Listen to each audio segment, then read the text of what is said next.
अत ध्यानं शान्ताकारं भुजङ्गशयनं पद्मनाभं सुरेशं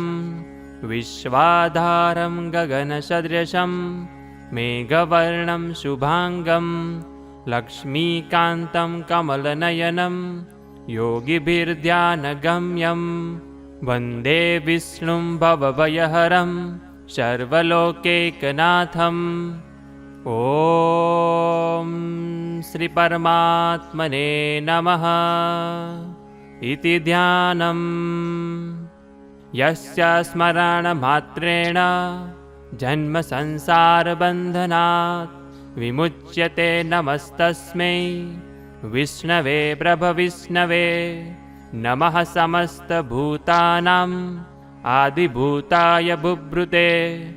अनेकरूपरूपाय विष्णवे प्रभविष्णवे। श्रीविष्णुसहस्रनाम स्तोत्रम्। ॐ विश्वं विष्णुर्वषट्कारो भूतभव्यभवत्प्रभुः भूतकृद्भुद्भृद्भावो भूतात्मा भूतभावनः भूतात्मा परमात्मा च मुक्तानां परमागतिः अव्ययः पुरुषः साक्षी क्षेत्रज्ञोऽक्षर एव च योगो योगविदां नेता प्रधानपुरुषेश्वरः नारसिंहवपुः श्रीमान् केशवः पुरुषोत्तमः सर्वः सर्वः शिवः स्थाणुर्भूतादिनिधिरव्ययः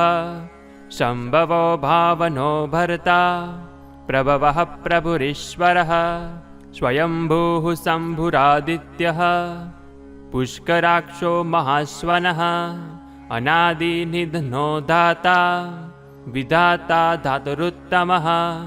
अप्रमेयो ऋषिकेशः पद्मनाभो अमरप्रभुः विश्वकर्मा मनुस्त्वष्टा स्थविष्टः स्थविरो ध्रुवः अग्राह्यः शाश्वतः कृष्णो लोहिताक्षः प्रदर्दनः प्रभूतस्त्रिककुब्धाम पवित्रं मङ्गलं परम् ईशानः प्राणदः प्राणो जयेष्ठः श्रेष्ठः प्रजापतिः हिरण्यगर्भो भूगर्भो माधवो मधुसूदनः ईश्वरो विक्रमी धन्वी मेधावी विक्रमः क्रमः अनुत्तमो दुराधर्षः कृतघ्नः कृतिरात्मवान् सुरेशः शरणं शर्म विश्वरेता प्रजाभवः अह संवत्सरो व्यालः प्रत्यः सर्वदर्शनः अजः सर्वेश्वरः सिद्धः सिद्धिः सर्वादिरच्युतः रुषा कपिरमेयात्मा सर्वयोगविनिःश्रुतः वसुर्वसुमनः सत्यः समात्मा संमितः समः अमोघः पुण्डरीकाक्षो वृषकर्मा वृषाकृतिः रुद्रो बहुशिरा बभ्रुर्विश्वयोनिः शुचिस्रवः अमृतः शाश्वतः स्थाणुर्वरारोह महातपः सर्वगः सर्वविद्भानुर्विश्वक्षेणुर्जनार्दनः वेदो वेदविद्व्यङ्गो वेदाङ्गो वेदवित्कविः लोकाध्यक्षः सुराध्यक्षो धर्माध्यक्षः कृताकृतः चतुरात्मचतुर्व्यूहश्चतुर्द्रन्तश्च चतुर्भुजः प्राजिष्णुर्भोजनं भोक्ता सहिष्णुर्जगदादिजः अनघो विजयो जेता विश्वयोनिः पुनर्वसुः उपेन्द्रो वामनः प्रांशुर् अमोघः शुचिरुर्जितः अतीन्द्रः सङ्ग्रहः सर्गो धृतात्मा नियमो यमः वेद्यो वैद्यः सदा योगी वीरः माधवो मधुः अतीन्द्रियो महामायो महोत्साहो महाबलः महाबुद्धिर्महावीर्यो महाशक्तिर्महाद्युतिः અનિર્દેશ્ય વપુઃ શ્રીમાન મેયાત્મા મહાદિદૃક મહેશ્વાસો મહીભર્તા શ્રીનિવાસઃ સતાંગતિઃ અનિરુદ્ધઃ સુરાનંદો ગોવિંદો ગોવિદાંપતિઃ મરીચિર્દમનોહંસઃ સુપર્ણો ભુજગોત્તમઃ હિરણ્યનાભઃ સૂતપાः પદ્મનાભः પ્રજાપતિः અમૃત્યુઃ સર્વદૃક્સિંહઃ સંધાતા સંધિમાન સ્થિરઃ અજો દુર્મર્ષણઃ શાસ્તા વિશ્રુતાત્મા સુરારિહા ગુરુર્ગુરુતમો ધામ સત્યઃ સત્યપરાક્રમઃ નિમિષો નિમિષહસ્રગ્વી વાચસ્પતિરુદારધિઃ અગ્રણીર્ગ્રામણે શ્રીમાન ન્યાયો નેતા સમીરણઃ સહસ્રમૂર્ધા વિશ્વાત્મા સહસ્રાક્ષઃ સહસ્રપાત આવર્તનો નિવૃતાત્મા સંવૃતઃ સંપ્રમર્દનઃ અહંસવર્તકો વહ્નિર અનિલો ધરણીધરઃ સુપ્રસાદઃ પ્રસન્નાત્મા વિશ્વદૃગ્વિશ્વભુગ્વિભુઃ સત્કર્તા સત્કૃતઃ સાધુર જહ્નો નારાયણો નરઃ અસંખ્યયો અપ્રમેયાત્મા વિશિષ્ટઃ શિષ્ટકૃચ્છુચિઃ સિદ્ધાર્થઃ સિદ્ધસંકલ્પઃ સિદ્ધિદઃ સિદ્ધિસાધનઃ વૃષાહે વૃષભોર્વિષ્ણુ વૃષપર્વા વૃષોદરઃ વર્ધનો વર્ધમાનશ્ચ વિવિક્તઃ શ્રુતિસાગરઃ સુભુજો દુર્ધરો વાગ્મી મહેન્દ્રો વસુદો વસુઃ નૈકરૂપો બૃહદ્રૂપઃ સિપિવિષ્ટઃ પ્રકાશનઃ ઓજસ્તેજ્યોદ્યુતિધરઃ પ્રકાશાત્મા પ્રતાપનઃ રુદ્રઃ સ્પષ્ટાક્ષરો મંત્રસ ચંદ્રાંશુસ્ભાસ્કરદ્યુતિઃ અમૃતાંશુદ્ભવો ભાનુઃ સસબિંદુસુરેશ્વરઃ ઔષધં જગતઃ સેતુઃ સત્યધર્મપરાક્રમઃ ભૂતભવ્યભવન્નાથઃ પવનઃ પાવનોન્નલઃ કામઃ કામકૃત્કાन्तः કામઃ કામપ્રદઃ પ્રભુઃ યુગાદિકૃદુગ્યાવર્તો નેકમાયો મહાસનઃ અદ્રશ્યો વ્યક્તરૂપશ્ચ સહસ્રજીદનંતજીત ઇષ્ટો વિશિષ્ટઃ શિષ્ટેષ્ટઃ શિખંડી નહુષો વૃષઃ ક્રોધઃ ક્રોધકૃત્કર્તા વિશ્વબાહુર્મહીધરઃ અચ્યુતઃ પ્રતિતઃ પ્રાણઃ પ્રાણદો વાસવાનુજઃ અપામ્નિધિરધિષ્ઠાનં પ્રમતઃ પ્રતિષ્ઠિતઃ સ્કંદઃ સ્કંદધરો દુર્યો વરદો વાયુવાહનઃ વાસુદેવો બૃહદ્ભાનુર આદિદેવઃ પુરંદરઃ અશોકસ્તારણસ્તારઃ શૂરઃ સૌરિર્જનેશ્વરઃ અનુકૂલઃ સતાવર્તઃ પદ્મિપદ્મનિવેક્ષણઃ પદ્મનાભો અરવિંદાક્ષઃ પદ્મગર્ભઃ શરીરભૃત મહર્દિવૃદ્ધો રુદ્ધાત્મા મહાક્ષો ગરુડધ્વજઃ અતુલઃ સર્વો ભીમઃ સમયજ્ઞો હવિર્હરિઃ સર્વલક્ષણલક્ષણ્યો લક્ષ્મીવાન સમિંતિજયઃ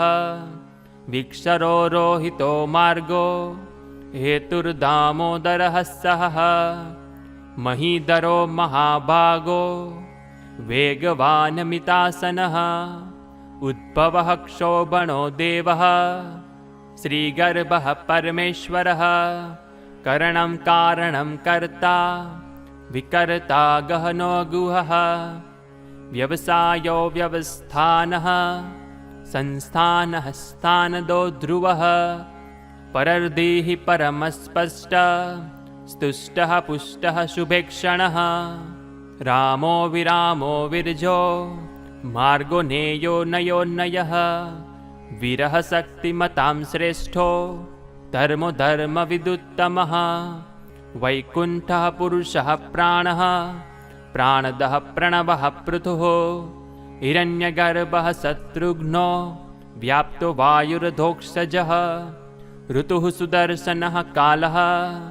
परमेष्ठी परिग्रहः उग्रः संवत्सरो दक्षो विश्रामो विश्वदक्षिणः विस्तारः स्थावरस्थाणुः प्रमाणं बीजमव्ययम् अर्थो अनर्थो महाकोशो महाभोगो महाधनः अनिर्विण्यः स्थविष्टोर्भु धर्मयूपो महामखः नक्षत्रनेमिर्नक्षत्री क्षमः क्षामसमीहनः यज्ञ इज्यो महेज्यश्च क्रतुः सत्रं शताङ्गतिः सर्वदर्शि विमुक्तात्मा सर्वज्ञो ज्ञानमुत्तमम् सुव्रतः सुमुखः सूक्ष्मः सुघोषः सुखदः सुहृत् मनोहरो जितक्रोधो वीरबाहुर्विदारणः स्वापनः स्ववशो व्यापी नेकात्मानेककर्मकृत् वत्सरो वत्सलो वत्सी रत्नगर्भो धनेश्वरः धर्मगुप्धर्मकुब्धर्मी सदसक्षरमक्षरम् अविज्ञाता सहस्रांशुर्विधाता कृतलक्षणः गभस्ति नेमिः सत्त्वस्थः सिंहभूतमहेश्वरः आदिदेवो महादेवो देवेशो देवभृद्गुरुः उत्तरो गोपतिर्गोप्ता ज्ञानगम्यः पुरातनः शरीरभूतभृद्भोक्ता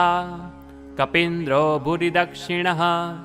सोमपो अमृतपः सोमः पुरुजितपुरुषोत्तमः विनयो जयः सत्यसन्धो दासार्हः सात्वतां पतिः जीवो विनयिता साक्षी मुकुन्दो अमितविक्रमः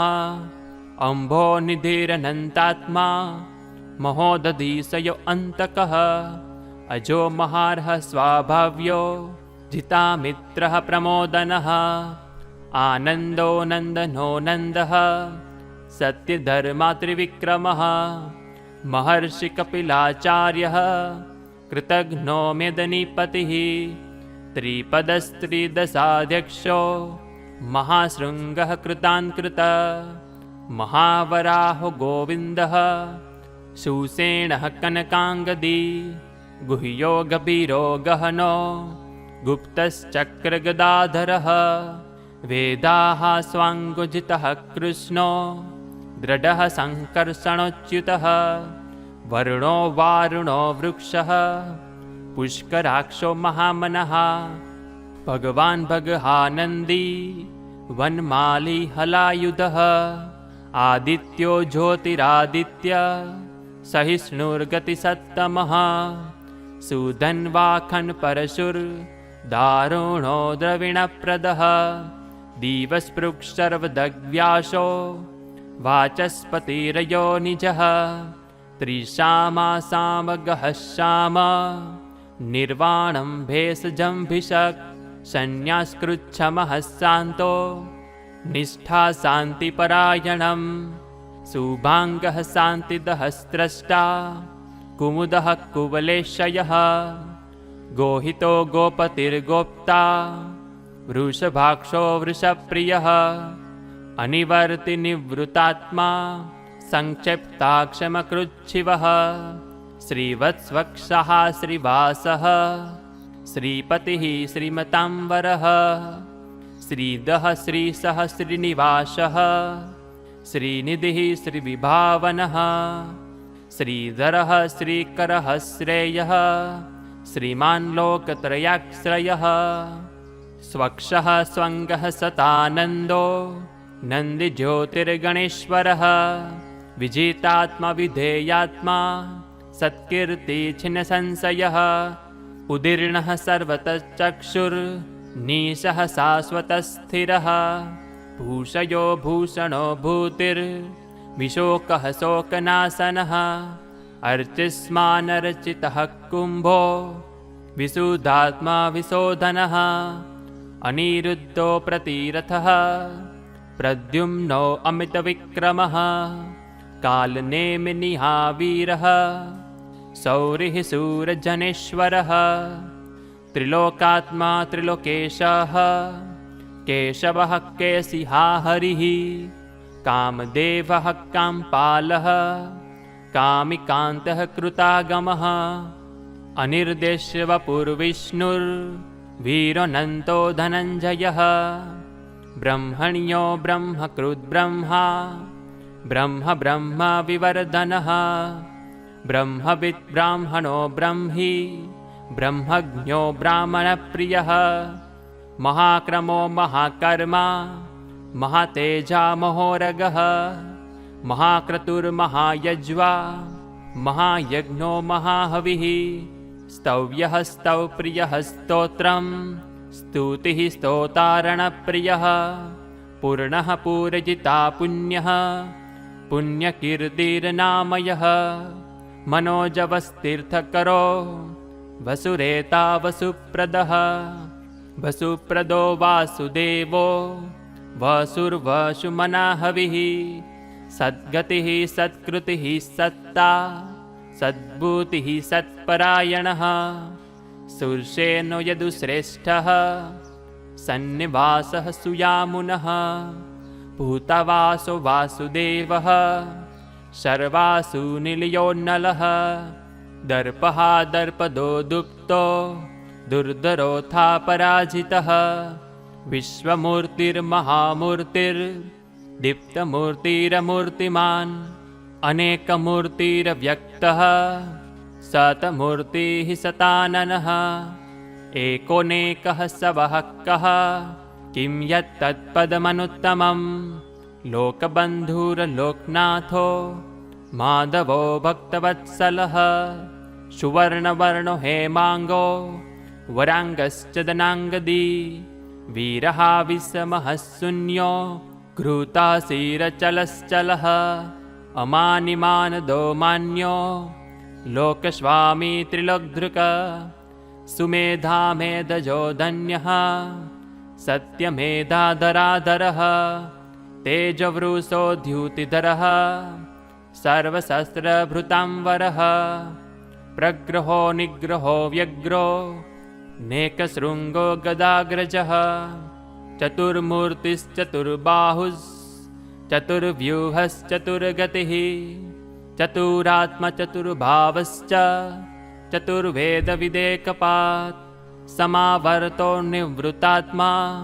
दुर्जयो दुरतिक्रमः दुर्लभो दुर्गमो दुर्गो दुरवासो दुरारिहा शुभाङ्गो लोकशारङ्गः सुतन्तुस्तन्तुवर्धनः इन्द्रकर्म महाकर्मा कृतकर्मा कृतागमः उद्भवः सुन्दरः सुन्दो रत्ननाभः सुलोचनः अर्को वाजसनः शृङ्गी जयन्तः सर्वविजयी सुवर्णबिन्दुरक्षोभ्यः सर्ववागीश्वरेश्वरः महारथो महागर्तो महाभूतो महानिधिः कुमुदः कुन्दरः कुन्दः पर्जन्यः पावनोऽनिलः अमृतासौ अमृतवपुः सर्वज्ञः सर्वतोमुखः सुलभः सुव्रतः सिद्धः शत्रुजित्शत्रुतापनः न्यग्रद्धो दुम्बरो स्वस्थः चाणुरान्ध्रनिषूदनः सहस्रार्चिः सप्तजिह्वः सप्तैधाः सप्तवाहनः अमूर्तिर्नघोचिन्त्यो भयकृद्भयनाशनः अणुबृहत्कृशः स्थूलो गुणभृन्निर्गुणो महान् अधृतः स्वधृतः श्वास्यः प्राङ्वंशो वंशवर्धनः भारभृत्कथितो योगी योगी सः सर्वकामदः आश्रमः श्रमणः क्षामः सुपर्णो वायुवाहनः धनुर्धरो धनुर्वेदो दण्डो दमयिता दमः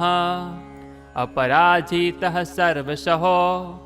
नियन्ता नियमो यमः सत्त्ववान् सात्विकः सत्यः सत्यधर्मपरायणः अभिप्रायः प्रियर्होरः प्रियकृति प्रीतिवर्धनः विहाय सगतिर्ज्योतिः सुरुचिद्हुतभुग्विभुः रविर्विरोचनः सूर्यः सविता रविलोचनः अनन्तो हुतभुद्भोक्ता सुखदोऽनेकजोऽग्रजः अनिर्विण्यः सदामर्षि लोकाधिष्ठानमद्भुतः सनात्सनातनोत्तमः कपिलः कपिरव्ययः स्वस्तिदः स्वस्तिकृत्स्वस्ति स्वस्ति भुक्स्वस्ति दक्षिणः अरोद्रः कुण्डलीचक्रे विक्रम्युर्जितशासनः शब्दातिगः सप्तसः शिशिरः सर्वरिक्करः अक्रूरः पेशलो दक्षो दक्षिणः क्षमिणाम्बरः विदत्तमो विद्भयः पुण्यश्रवणकीर्तनः उतारणो दुष्कृतिः पुण्यो दुःस्वप्ननाशनः वीरः रक्षणः सन्तो जीवनः पर्यवस्थितः अनन्तरूपो अनन्तश्रीर जितमन्युर्भयापहः चतुरस्रो गभीरात्मा विदिशो व्यादिशो दिशः अनादिर्भुर्भुवो लक्ष्मीः सुवीरो रुचिराङ्गदः जननो जनजन्मादिर्भीमो भीमपराक्रमः आधारनिलयो अधाता पुष्पहासः प्रजागरः ऊर्ध्वगः सत्पथाचारः प्राणदः प्रणवः पणः प्रमाणं प्राणनीलयः प्राणभृत् प्राणजीवनः तत्त्वं तत्त्वविदेकात्मा जन्ममृत्युजरातिगः भूर्भुवः स्वस्तरुस्तारः सविता प्रपितामहः यज्ञो यज्ञपतिर्यज्वा यज्ञाङ्गो यज्ञवाहनः यज्ञभृद्यज्ञकृद्यग्नि यज्ञभुग्यज्ञसाधनः यज्ञान्कृद्यज्ञगुह्य मन्नमन्नाद एव च आत्मयोनिः स्वयं जातो वैखानः साङ्गायनः देवकीनन्दनः स्रष्टा क्षितिक्षः पापनाशनः शङ्खभ्रूनन्दकी चक्रे सार्धन्वागदाधरः रथाङ्गपाणिरक्षोभ्यः सर्वप्रहरणायुधः सर्वप्रहरणायुध ॐ नम एते श्रीविष्णुसहस्रनाम स्तोत्रम्।